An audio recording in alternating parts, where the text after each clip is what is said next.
Unless you've been hiding underneath a rock, the scale of what's happening with data centres in Australia right now has been pretty hard to miss, and it's pretty wild. Just this week, Aware Super announced a $460 million investment into data centres across the Asia Pacific, backing up to a gigawatt of new capacity. Super funds are starting to treat data centres like essential infrastructure, ports, roads and utilities because the demand in AI is exploding. Then you've got a $10 billion AI data centre hub planned next to the old Hazelwood Power Station in Victoria. 700 megawatts of power capacity on one site.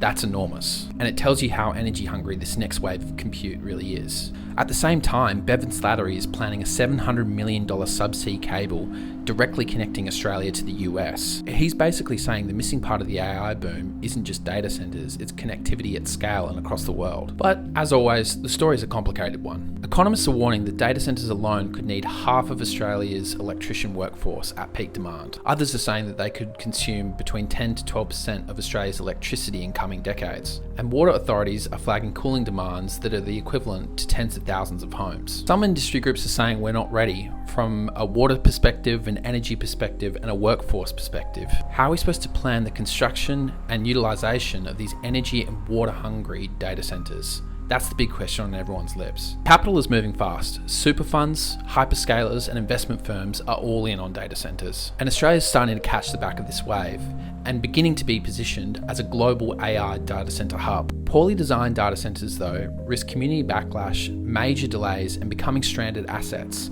due to the nature of how energy and water hungry they are. Understanding the interconnectivity of all these different components, land use, energy use, water use, planning, modular development, are critical to understanding how Australia can properly get on the back of this wave of the data centre boom. That's why Economy is involved in both the Better Data Centres initiative and has partnered with Anaxium to launch two separate programs, one for industry and one for those interested in upskilling at a personal level to better understand how data centres will affect the next wave of the Australian economy. So however you're looking to upskill and better understand systems interoperability when it comes to data centres, we've got you covered. So feel free to reach out to have a conversation on either the Better Data Centres initiative or the upcoming Climate Stream.